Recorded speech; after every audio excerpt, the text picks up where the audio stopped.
Assalamualaikum warahmatullahi wabarakatuh. Salam sejahtera bagi kita semua. Salam Om Swastiastu, Namo Buddhaya, salam kebajikan. Selamat datang di channel Rumah Bidik Misi KPK, forum pengarah bidik misi dan KP kuliah. Pada kesempatan kali ini, Rumah Bidik Misi KPK akan memberikan informasi mengenai pengumuman resmi KP kuliah. Kapan pengumumannya dan bagaimana pengumumannya? Simak video ini sampai akhir ya teman-teman.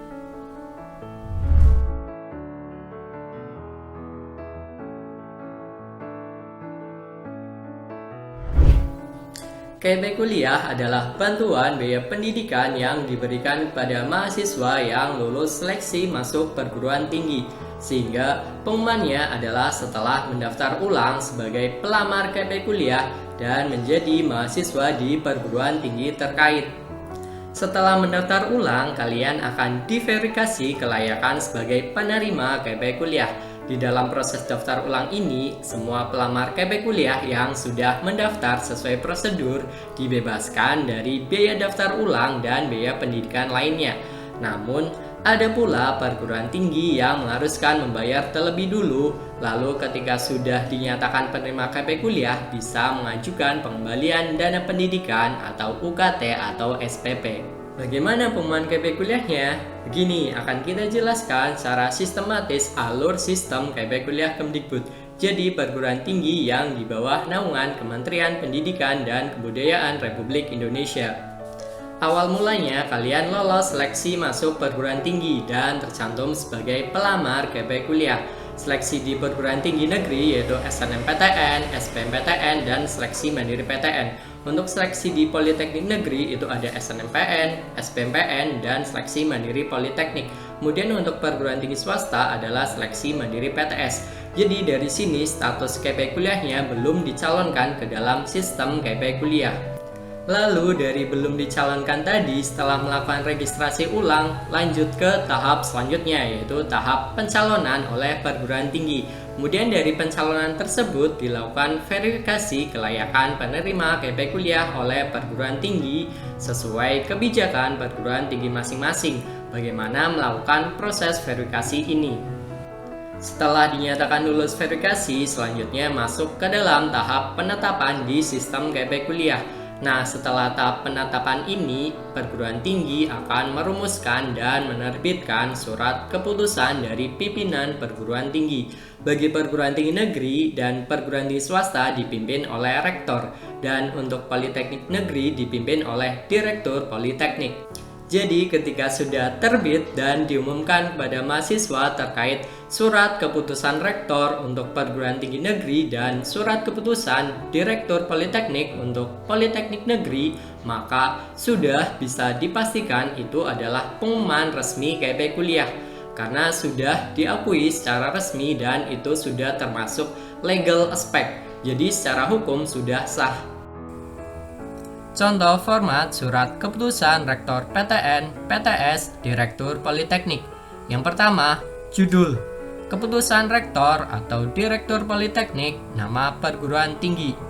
2. Nomor SK. 3. Tentang mahasiswa penerima KP kuliah, nama perguruan tinggi tahun 2020. 4. Menimbang pertimbangan-pertimbangan sehingga perlu dikeluarkannya surat keputusan. 5. Mengingat. Mengingat di sini mengenai ketentuan dasar hukum. Biasanya terkait undang-undang, keputusan presiden, peraturan pemerintah, peraturan menteri, keputusan rektor, dan sebagainya. 6. Memutuskan. Menetapkan keputusan rektor atau direktur politeknik, nama perguruan tinggi tentang mahasiswa penerima KP kuliah tahun 2020. Ke-1, kedua, ketiga, dan seterusnya. 7. Ditetapkan di nama kota. 8. Pada tanggal. 9. Tanda tangan rektor atau direktur politeknik dan nama terang. 10. Lampiran daftar nama-nama penerima KP kuliah. Biasanya surat keputusan ini menyesuaikan kebijakan perguruan tingginya, apakah mahasiswa keseluruhan satu angkatan atau berdasarkan jalur seleksi atau kuota tambahan.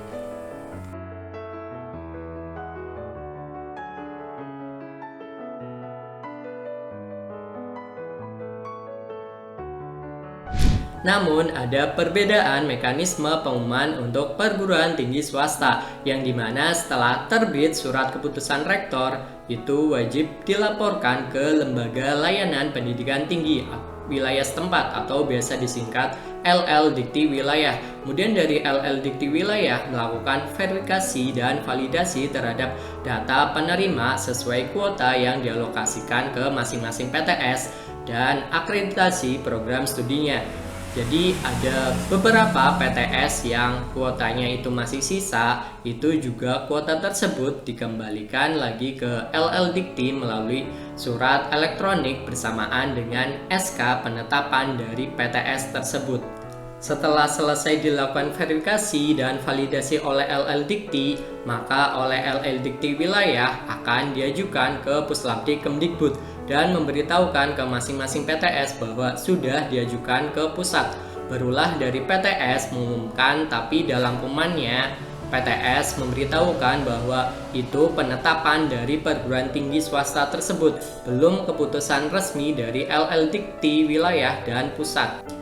Jadi bagi kalian calon penerima KP kuliah di perguruan tinggi swasta, maka harap lebih bersabar. Intinya punya kesabaran yang lebih daripada teman-teman KP kuliah di perguruan tinggi negeri dan politeknik negeri, karena harus menunggu keputusan dari LL Dikti Wilayah dan pusat. Oke, tetap semangat! Jadi itu tadi penjelasan secara detail mengenai pengumuman resmi KP kuliah. Jadi kami sarankan kalian menonton video kami sebelumnya dari cek status pencalonan dan penetapan KP Kuliah 2020 sampai dengan video ini mengenai pengumuman resmi KP Kuliah dan video selanjutnya. Karena kita sudah menjelaskan alur sistemnya secara urut, runtut, terstruktur, sistematis, dan detail. Jadi bagi kalian yang belum subscribe setelah menonton video-video kami, jangan lupa subscribe dan aktifkan tombol lonceng notifikasinya. Karena dengan begitu kalian memberikan support terhadap channel ini untuk lebih berkembang dan terus memberikan informasi dan kebermanfaatan kepada masyarakat Indonesia, terutama kepada siswa-siswi calon penerima KP kuliah, mahasiswa bidik misi, mahasiswa KP kuliah, dan seluruh pemuda-pemudi Indonesia. Kita yakin kita bisa. Sekian informasi yang dapat kami sampaikan dalam video ini. Sampai jumpa di informasi video-video selanjutnya. Mohon maaf apabila ada kekurangan. Saya Irfa Rifuddin, founder Rumah Bidik Misi KPK. Terima kasih atas perhatiannya. Wassalamualaikum warahmatullahi wabarakatuh.